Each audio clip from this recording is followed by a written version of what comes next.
الحمد للہ العزیز الغفور الحلیم الشکور احمد ربی واشکرہ واتوب الیہ واستغفرہ فلربی الحمد فی الدنیا والآخرہ علی فضلہ ومننہ وعلمنا منہا وما لم نعلم لا الہ الا اللہ وحدہ لا شریک لہ العلیم بذات الصدور۔ ہر قسم کی تعریف اللہ کے لیے ہے جو غالب ہے اور بخشنے والا ہے، بردبار ہے اور قدردان ہے۔ میں اپنے رب کی حمد کرتی ہوں اور اس کا شکر ادا کرتی ہوں اور اس کی بارگاہ میں توبہ کرتی ہوں اور اس سے بخشش طلب کرتی ہوں۔ بس دنیا اور آخرت میں میرے رب ہی کے لیے ہر قسم کی حمد اور تعریف ہے، اس کے فضل و کرم پر، اس کے احسانات پر جنہیں ہم جانتے ہیں اور جنہیں ہم نہیں جانتے۔ اللہ کے سوا کوئی معبود برحق نہیں، وہ اکیلا ہے، اس کا کوئی شریک نہیں، اور وہ دلوں کے بھید تک جانتا ہے۔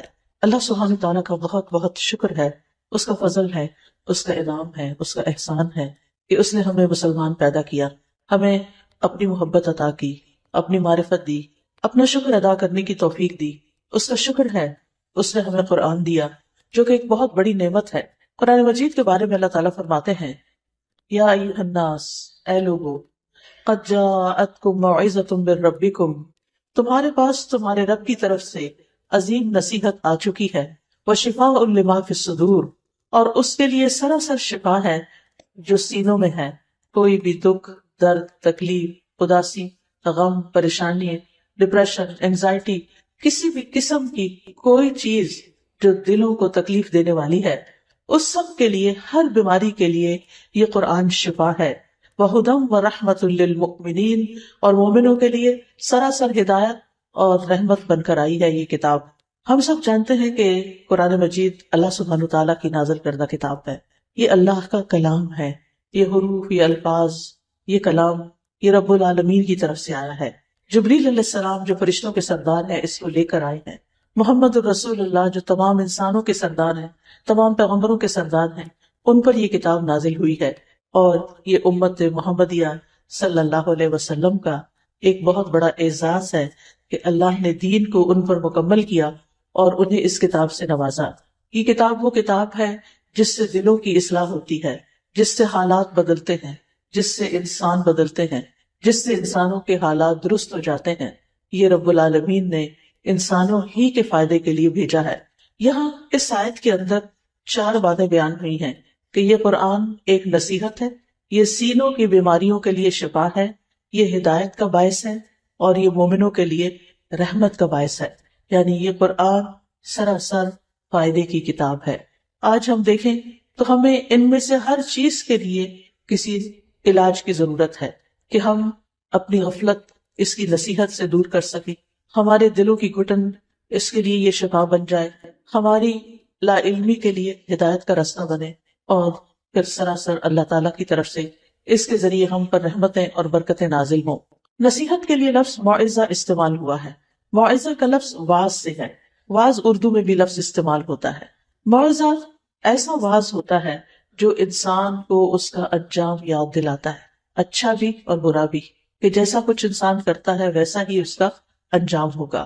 واعظ ایسی نصیحت کو کہتے ہیں جو انسان کو دنیا کی مشغولیت، دنیا کی مصروفیات، دنیا کی محبت سے ہٹا کر اللہ کی یاد اور آخرت کے دن کی طرف متوجہ کر دے، اور اس کے اندر ایک رقت پیدا ہو، یعنی ایسا واعظ جو دلوں کو نرم کر دے، جو دلوں کے اندر کی سختی کو دور کر دے۔ یعنی قرآن مجید ایسی کتاب ہے، ایسا کلام ہے، جو شخص اس کو سمجھ کر پڑھتا ہے وہ لازماً ضرور اس کے ساتھ نصیحت حاصل کرتا ہے، اس کا دل نرم ہوتا ہے، اس کا دل بدلتا ہے، کیونکہ یہ اللہ کا کلام ہے، یہ عام کتابوں کی طرح کوئی معمولی کتاب نہیں۔ الحمدللہ ہم سب مسلمان ہیں اور بچپن سے ہمیں اس کی محبت دی گئی، اس کی رسپیکٹ، اور اس کے ساتھ ایک تقدس کا احساس ہم سب کے اندر موجود ہے۔ لیکن ہمیں اس سے ایک قدم اور آگے جانے کی ضرورت ہے، اور وہ یہ کہ اس کے ذریعے ہم ہدایت اور رحمت بھی حاصل کریں اور اپنے ٹوٹے دلوں کا علاج بھی کریں۔ قرآن مجید کے بارے میں خود قرآن کے اندر اور الفاظ بھی آتے ہیں، جیسے فرقان ہے، جیسے بصائر ہیں، جیسے رحمت اور برکت۔ پھر اسی طرح یہ اللہ کی مضبوط رسی ہے جس کا ایک سرا اللہ کے ہاتھ میں ہے اور دوسرا اس بندے کے ہاتھ میں جو اس کو پکڑ لے، یعنی اس کتاب کو تھام لے۔ اس کتاب کو ذکر بھی کہا جاتا ہے کہ یہ بھولے ہوئے سبق یاد دلاتی، یاد دہانی کراتی ہے۔ ابن قیم کہتے ہیں قرآن کا نصیحت کے لیے آسان ہونا، یہ آسانی کئی قسم کی ہے۔ پہلے اس کے الفاظ کو پڑھنا آسان ہے، یعنی ایک چھوٹے سے بچے کو بھی اگر آپ قرآن کے حروف کی پہچان کراتے ہیں تو کچھ ہی عرصے میں وہ اس کی ریڈنگ شروع کر دیتا ہے۔ پھر اسی طرح بڑی عمر کے لوگ جو عام طور پر کچھ زیادہ اسکول کالج میں نہیں بھی پڑھے ہوتے لیکن قرآن کو روانی کے ساتھ پڑھ لیتے ہیں۔ پھر اسی طرح اس کا حفظ کرنا بھی آسان ہے۔ کسی بھی اور کتاب کے مقابلے میں، کسی بھی اور شعر و شاعری کے مقابلے میں قرآن مجید کو حفظ کرنے میں اتنی محنت نہیں لگتی جتنی محنت اور چیزوں کو زبانی یاد کرنے میں لگتی ہے۔ اور اس کی گواہی یہ کہ ہر ایج کے، ہر عمر کے بچے اور ہر عمر کے لوگ اس کو یاد کر لیتے ہیں۔ پھر یہ کہ اس کے معنی کو سمجھنا بھی آسان ہے۔ پھر اسی طرح اس پر عمل کرنا بھی کچھ مشکل نہیں، کیونکہ یہ صرف کمانڈمنٹ نہیں دیتا کہ ایسا کرو اور ایسا نہ کرو، بلکہ اس کے ساتھ انسان کے دل کو بھی آمادہ کرتا ہے، موٹیویٹ کرتا ہے، انکریج کرتا ہے، جس کی وجہ سے پھر حکم پر عمل آسان ہو جاتا ہے۔ اگر دوسری قانون کی کتابیں دیکھیں تو اس میں صرف قانون کی مختلف شکلیں لکھی ہوتی ہیں، مختلف اس کے حصے قانون کو صرف بتاتے ہیں، اس میں یہ نہیں بتاتے کہ اس کو امپلیمنٹ کیسے کرنا ہے یا اس کے لیے انسانوں کی ذہن سازی کیسے کرنی چاہیے۔ لیکن یہ کتاب صرف قانون نہیں دیتی، صرف ڈوز اینڈ ڈونٹس نہیں دیتی، بلکہ اس کے ساتھ ساتھ دلوں کو نرم کرتی ہے، دلوں کو تیار کرتی ہے، لہٰذا انسان کے لیے اس کو ایکسپٹ کرنا آسان ہو جاتا ہے۔ پھر اسی طرح یہ ہے کہ یہ کتاب تمام جہان والوں کے لیے نصیحت ہے۔ عام طور پر ہم سمجھتے ہیں کہ یہ کتاب صرف مسلمانوں کے لیے نہیں، ھدی للناس، تمام انسانوں کے لیے ہدایت ہے، یعنی اس سے پوری انسانیت کو فائدہ اٹھانا چاہیے۔ ان ہوا الا ذکر للعالمین، اور یہ تمام جہان والوں کے لیے اعزاز اور شرف کی بات ہے۔ پھر اسی طرح یہ کتاب عقل والوں کے لیے نصیحت ہے اور زندہ دل انسانوں کے لیے، جیسے کہ قرآن مجید میں آتا ہے ان ہوا الا ذکر وقرآن مبین لینذر من کان حیا، کہ یہ تو سراسر نصیحت اور واضح قرآن ہے تاکہ اسے خبردار کرے جو زندہ ہے، یعنی جس کے سینے میں زندہ دل ہے وہ اس سے ضرور سبق حاصل کرے۔ رہا وہ شخص جس کا دل مر چکا ہے، جو غفلت میں ڈوبا ہوا ہے، تو اگر وہ قرآن پڑھتا یا سنتا بھی ہے تو بہت زیادہ فائدہ حاصل نہیں کرتا۔ لیکن جس شخص کا دل سمجھنے کی اہلیت رکھتا ہے، جو سمجھنا چاہتا ہے، جو اس کا شوق رکھتا ہے کہ اللہ کا کلام اس کی سمجھ میں آئے، تو اس کے لیے بہرحال یہ بہت آسان ہے۔ پھر اسی طرح اس کا پڑھنا اور پڑھانا سب سے افضل کام ہے۔ خیرکم من تعلم القرآن وعلمہ، تم میں سے سب سے بہترین وہ ہے جو قرآن سیکھے اور سکھائے، یعنی اس کا پڑھنا، سیکھنا، سکھانا، خود حفظ کرنا، کسی کی مدد کرنا، اس کی تفسیر پڑھنا، اس کی تفسیر پڑھانا، یہ تمام چیزیں ایسی ہیں کہ جو انسان کے لیے ایک انتہائی عزت والا کام ہے، انتہائی شرف والا کام ہے۔ اس لیے اہل القرآن کو جو بھی اس کو پڑھ رہے ہوں یا پڑھا رہے ہوں یا اس کے ساتھ شغف رکھتے ہوں، اس کے ساتھ ٹائم سپینڈ کرتے ہوں، انہیں یہ سوچ لینا چاہیے کہ ان کا وقت ضائع نہیں جا رہا، بلکہ انہیں اس کا بہت بڑا ریوارڈ ملنے والا ہے، کیونکہ یہ اللہ کا کلام ہے۔ قرآن پڑھنے والے اور پڑھانے والے اور قرآن کے ساتھ شغف رکھنے والے اللہ کے خاص لوگ ہوتے ہیں، یعنی یہ نصیب اور یہ قسمت ان لوگوں کو ہی ملتی ہے کہ جو اس چیز کے ساتھ محبت رکھتے ہیں اور اس کے لیے ایفرٹ کرتے ہیں۔ رسول اللہ صلی اللہ علیہ وسلم نے فرمایا، لوگوں میں سے کچھ افراد اللہ کے خاص بندے ہوتے ہیں، اللہ والے ہوتے ہیں۔ صحابہ نے عرض کی، اے اللہ کے رسول صلی اللہ علیہ وسلم، وہ کون لوگ ہیں؟ فرمایا، قرآن والے، وہی اللہ والے اور اس کے خاص بندے ہیں۔ یعنی اگر تم قرآن کے ساتھ اپنا وقت گزارتے ہو تو تم اللہ سبحانہ وتعالیٰ کے خاص بندوں میں شامل ہو جاؤ گے، جن کو وی آئی پیز کہتے ہیں کہ ویری امپورٹنٹ پرسنز۔ وہ کون ہیں؟ جو اللہ تعالیٰ کا کلام پڑھتے ہیں یا اس سے محبت رکھتے ہیں اور اس کو سمجھتے ہیں اور اس کے ساتھ وقت اسپینڈ کرتے ہیں۔ آپ دیکھیں کہ ہمارے دن کا ایک بڑا حصہ سیل فون کے ساتھ گزر جاتا ہے، کچھ حصہ ٹی وی کے آگے گزر جاتا ہے، کچھ لوگوں کے ساتھ سوشلائز کرنے میں، کچھ گھر کے اندر کام کاج، بچوں کے ساتھ، سرونٹس کے ساتھ، یا آپ جاب پلیس پر ہیں تو یعنی کولیگز کے ساتھ۔ تو اس میں سے خوش قسمت ہے وہ لوگ کہ جن کو اپنے وقت کا کچھ حصہ قرآن کے ساتھ بھی مل جاتا ہے، اور جو جتنا چاہے اس وقت کو بڑھا لے۔ obviously جب اس وقت کو بڑھائیں گے تو کچھ اور چیزوں کا وقت کم ہوگا، لیکن وہ خسارے کا سودا نہیں۔ اللہ تعالیٰ قرآن مجید میں فرماتے سورۃ فاطر میں، ان الذین یتلون کتاب اللہ، بے شک وہ لوگ جو کتاب اللہ کی تلاوت کرتے ہیں۔ اور تلاوت کا لفظ جو ہے وہ صرف قرات کے لیے نہیں ہے، بلکہ تلاوت کے معنی ہوتے ہیں اتباع کرنا، فالو کرنا، پیروی کرنا. یعنی جو کتاب اللہ کی پیروی کرتے ہیں، یعنی پڑھتے بھی ہیں اور اس کو سمجھتے بھی ہیں اور اس پر عمل بھی کرتے ہیں اور اس کو آگے بھی پہنچاتے ہیں. وہ اقاموا الصلاۃ، اور نماز قائم کرتے ہیں. وانفقوا مما رزقناہم سرا وعلانیہ، اور وہ کھلے چھپے اللہ کے راستے میں جو ہم نے ان کو رزق دیا وہ خرچ کرتے ہیں. اولئک یرجون تجارتا لن تبور، یہ ایسی تجارت کی امید رکھتے ہیں کہ جس میں کبھی نقصان ہے ہی نہیں. دنیا میں کوئی بھی بزنس، کوئی بھی سودا ایسا نہیں کہ جس میں انسان یہ سمجھے کہ مجھے اس میں صرف نفع ہی ہوگا. بہت سی چیزیں اور بہت سے بزنس ایسے ہوتے ہیں بہت نفع پہ جا رہے ہوتے ہیں، بہت اوپر ہی اوپر جا رہے ہوتے ہیں، اچانک کوئی ایسا حادثہ ہوتا ہے کہ سب کچھ ڈکلائن پہ ہے، سب نیچے چلا جاتا ہے. لیکن جو لوگ یہ 3 کام کرتے ہیں، یعنی قرآن کی تلاوت، قرآن کے ساتھ تعلق، نماز کا قیام یعنی پابندی کے ساتھ نماز پڑھنا، نماز نہیں چھوڑنا، اور اللہ کے دیے ہوئے میں سے خرچ کرتے رہنا، یہ لوگ اللہ کے ساتھ ایسا سودا کر رہے ہیں کہ جس میں فائدہ ہی فائدہ ہے، جس کا کوئی نقصان ہے ہی نہیں. یعنی اللہ سبحانہ وتعالیٰ انہیں ان 3 کاموں پر بہترین اجر عطا فرمائے گا. پھر اسی طرح رسول اللہ صلی اللہ علیہ وسلم نے فرمایا رشک کے قابل صرف 2 ہی لوگ ہیں. ایک وہ جس کو اللہ نے قرآن کا علم دیا اور وہ رات کی گھڑیوں میں اس کے ذریعے سے قیام کرتا ہے، اور دوسرا وہ جسے اللہ نے مال دیا اور وہ دن رات اس سے صدقہ کرتا رہتا ہے. یعنی دن بھی اور رات بھی جو بھی موقع آتا ہے وہ دیتا چلا جاتا ہے، دیتا چلا جاتا ہے. پھر یہ کہ دوسری چیز جو اس آیت میں آتی ہے وہ ہے شفاء لما فی الصدور، کہ یہ قرآن سینوں کے اندر، دل میں جو کچھ، کہ سینے میں دل ہے اور دل میں جو کچھ ہے اس کے لیے شفا ہے.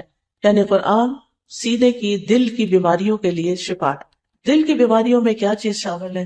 سب سے پہلے تو وسوسے، برے برے خیالات، خوفناک چیزیں جو انسان سوچتا ہے، یا غم یا دکھ یا وہ ہرٹ جو کسی کی طرف سے انسان کو پہنچتا ہے. اسی طرح بری نیت، برے ارادے اور شیطان کے ڈالی ہوئی نجاست کہ وہ انسان کو کسی نہ کسی غم میں مبتلا کر کے رکھتا ہے، کیونکہ وہ ہمارا دشمن ہے اور وہ خوش ہوتا ہے اس بات پر کہ انسان دکھی اور غمگین ہو. لہٰذا وہ اس کو ایسے ایسے خیالات ڈالتا ہے، کبھی اس کے بچوں کے بارے میں، کبھی اس کے عزیزوں کے بارے میں، کبھی مال کے بارے میں، کبھی مستقبل کے بارے میں، کہ انسان ساری نعمتیں ہونے کے باوجود خوش نہیں رہتا. یعنی کتنی حیرت کی بات ہے نا کہ اگر ہم گننا شروع کریں کہ ہمارے پاس کیا نہیں اور کیا کچھ ہے تو ہم گن نہیں سکتے، اتنا کچھ ہے ہمارے پاس.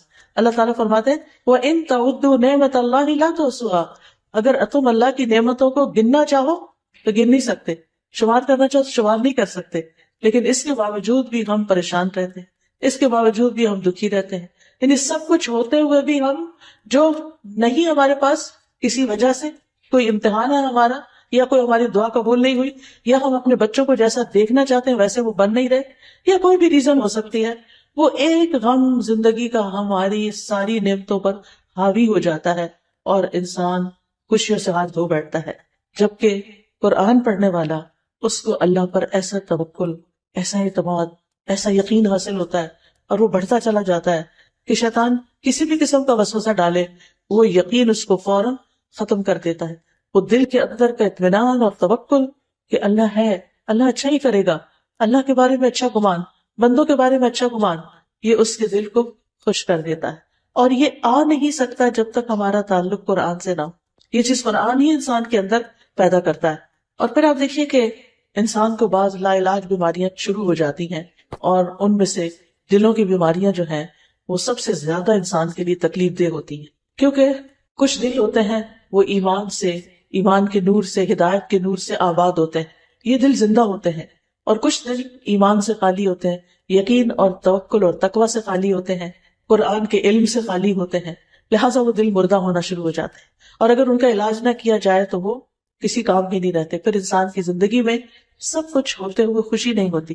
اور یہ کتنی محرومی کی بات ہے کہ اللہ تعالیٰ اتنا کچھ دے پھر بھی ہم کسی بات پر خوش نہ ہو، یا یہ کہ خوش ہونے کے لیے ہمیں لوگوں کی ضرورت ہو، اب ہمارا کنٹرول جو ہے وہ لوگوں کے ہاتھ میں ہو کہ وہ ہمیں خوش کر دیں، کیونکہ ہم نے خوشی کو یا تو لوگوں کے مرہون منت کیا ہوا ہے کہ فلاں دوست سے بات ہوگی تو میرا دل خوش ہو جائے گا، یا وہ ملنے آ جائے گی یا میں ملنے چلی جاؤں، یا اسی طرح فلاں چیز میرے پاس آ جائے گی تو پھر مجھے خوشی مل جائے گی.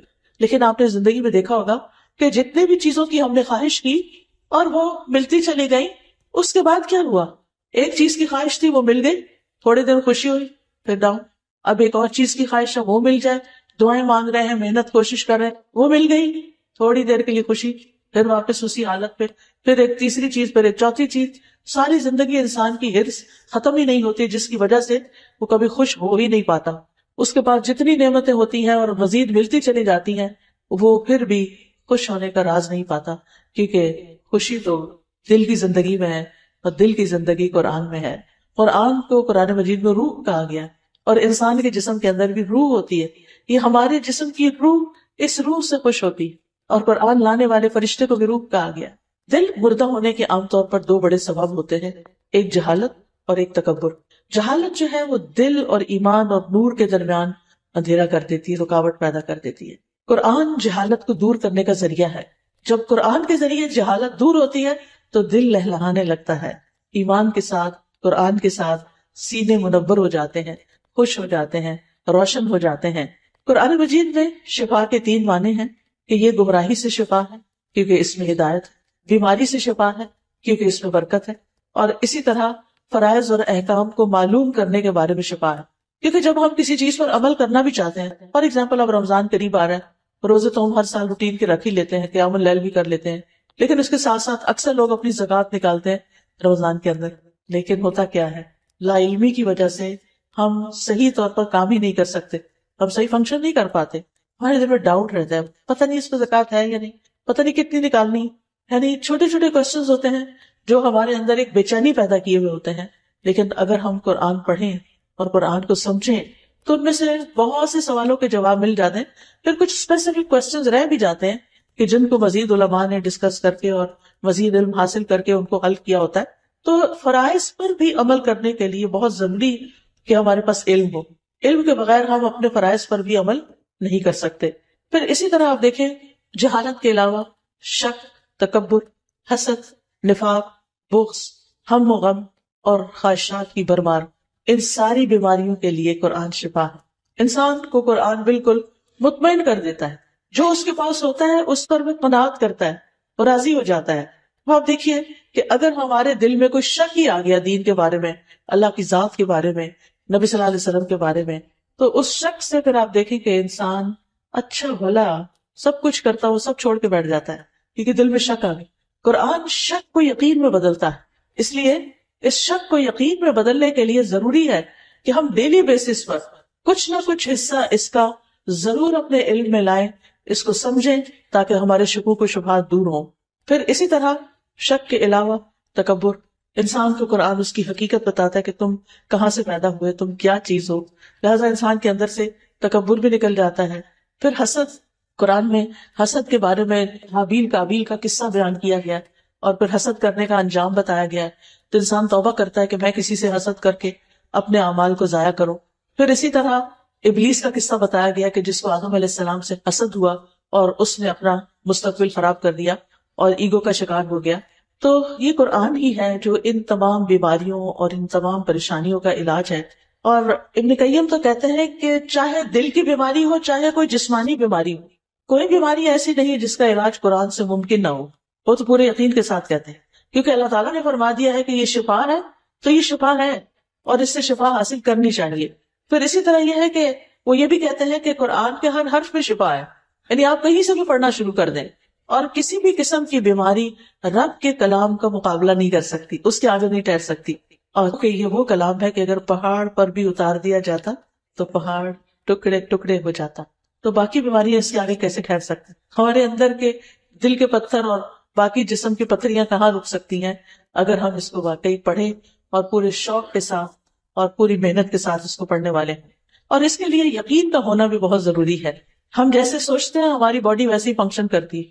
اگر ہم یہ سمجھیں کہ قرآن شفا دیتا ہے تو وہ پھر شفا ہوگی انشاءاللہ. اور اگر ہم اس کا ڈینائل ہی کرتے رہیں تو پھر جو ڈینائی کر دیتا ہے اس کے لیے ڈینائل ہی ہوتا ہے.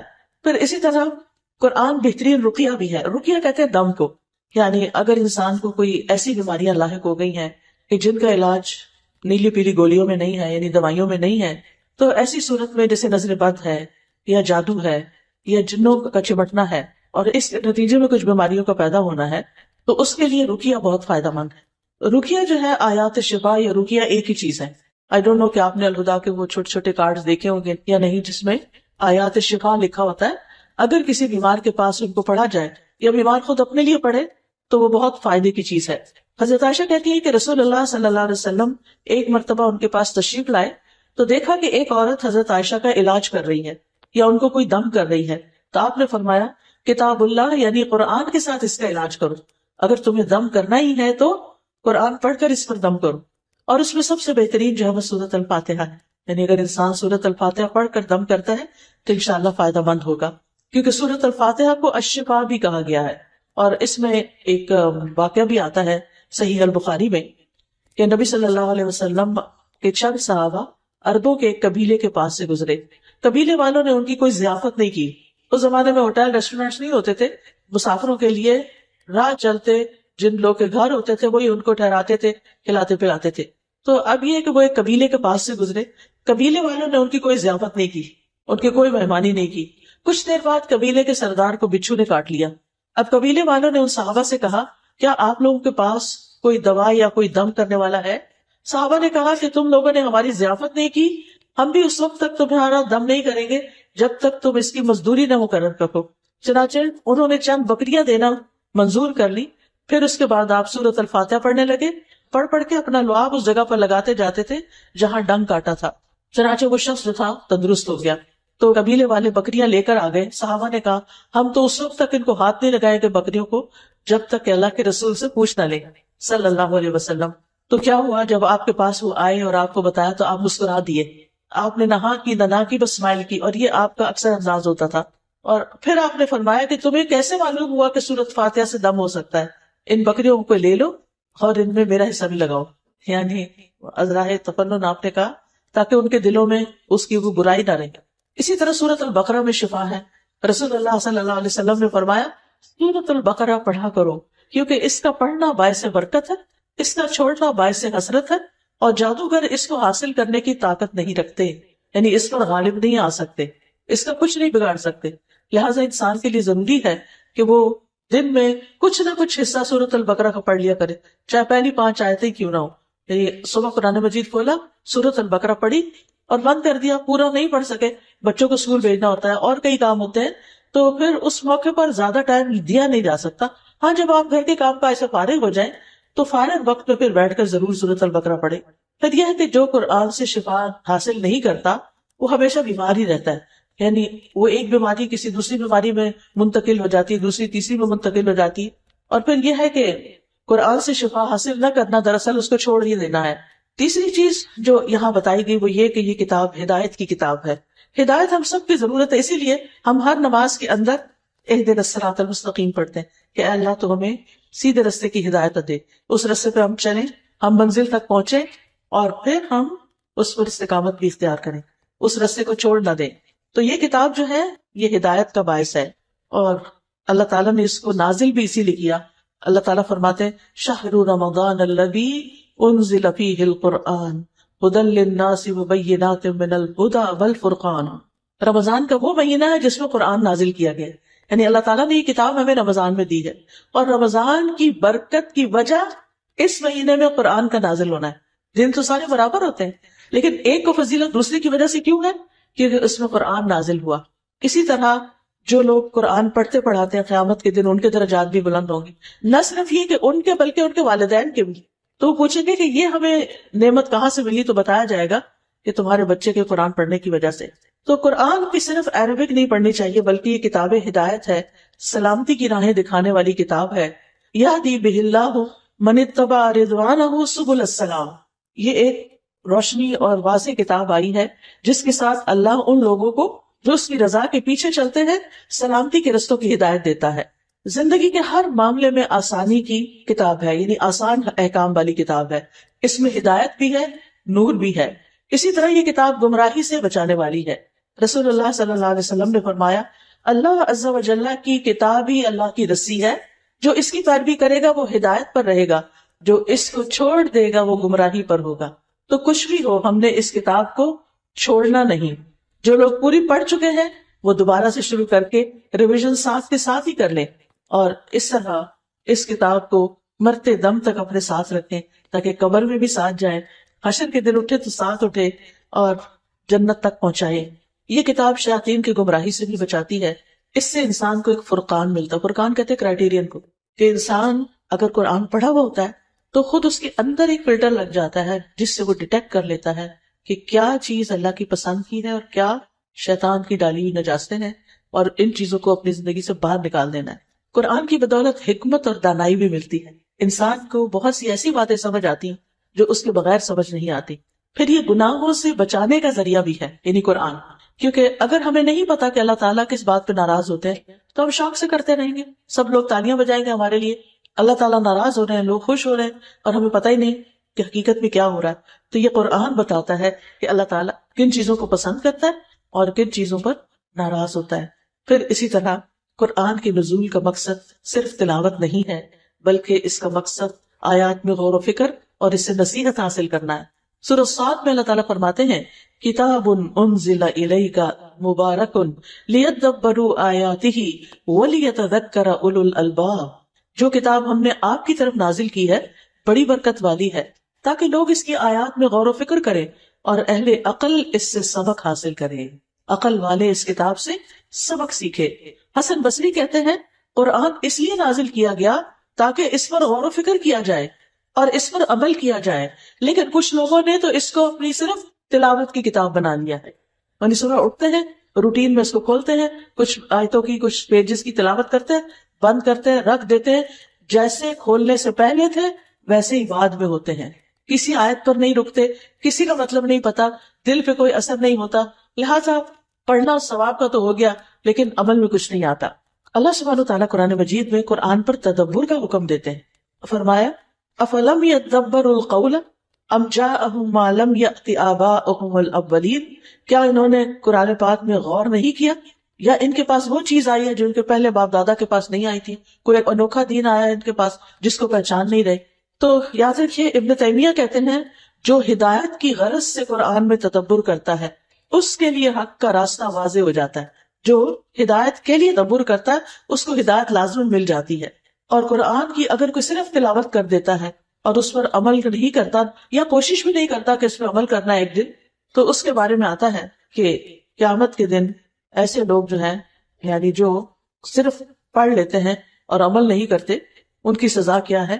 آپ نے فرمایا میں معراج کی رات ایسے لوگوں پر گیا جن کے ہونٹ کینچیوں سے کاٹے جا رہے تھے آگ کی.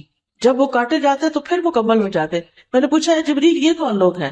انہوں نے کہا یہ آپ کی امت کے وہ خطیب ہیں جو اس چیز کو کہتے تھے جس کو خود نہیں کرتے تھے، یعنی کہنا کچھ اور کرنا کچھ. ہم سمجھتے ہیں کہ اتنے سارے لوگوں میں کیا پتا چلے گا. نہیں، لوگوں کو نہیں پتا چل رہا تو فرشتوں کو تو پتا چل رہا ہے نا، اللہ تعالیٰ کو تو پتا چل رہا ہے نا، اور وہاں تو لکھا جا رہا ہے نا. پھر اسی طرح جو شخص قرآن سے منہ موڑے گا اس کے لیے قرآن میں سزا بتائی گئی. وقال الرسول یا رب ان قوم اتخذوا هذا القرآن مہجورا، اور رسول کہے گا اے میرے رب بے شک میری اس قوم نے قرآن کو چھوڑ دیا تھا. کیا ہم چاہیں گے کہ قیامت کے دن اللہ کے رسول صلی اللہ علیہ وسلم ہمارے بارے میں یہ بات فرمائیں کہ انہوں نے قرآن کو چھوڑ دیا تھا؟ اور جو شخص قرآن سے غفلت برتے اس کے لیے الگ سزا ہے. سمرہ بن جندب سے روایت ہے کہ نبی صلی اللہ علیہ وسلم خواب بیان کرتے ہوئے فرما رہے تھے کہ ایک شخص کا سر پتھر سے کچلا جا رہا تھا. آپ نے کچھ چیزیں دیکھی تھی، ان لوگوں کے جسم دیکھے تھے جو قرآن یا نماز نہیں پڑھتے، اور پھر آخرت میں وہ چھپ چھپ کر سامنے نہیں آئیں گے. تو سامنے تو ہر کوئی آئے گا، لیکن ساتھ ہی یہ ہے کہ وہ چاہتا کیا تھا، اس کو تربیت کی ضرورت تھی. تو کہا گیا کہ قرآن کا حافظ تھا مگر وہ اس قرآن سے غافل ہو گیا اور فرض نماز پڑھے بغیر سو جاتا تھا. ساری رات جاگا اور عین نماز کے وقت سو گئے. اور پھر آخری بات ہے کہ وہ رحمت للمؤمنین، یہ کتاب مومنوں کے لیے رحمت کا باعث ہے. رحمت کس طرح؟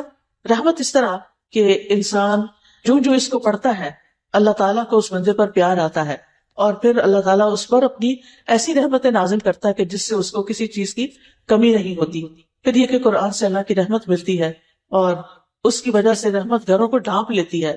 پھر اسی طرح برکتیں ملتی ہیں، جان و مال اور اولاد میں تحفظ ملتا ہے، عمر بڑھتی ہے، کاموں میں برکت ہو جاتی ہے، رفعت اور بلندی مل جاتی ہے، دنیا میں بھی عزت ملتی ہے اور آخرت میں بھی.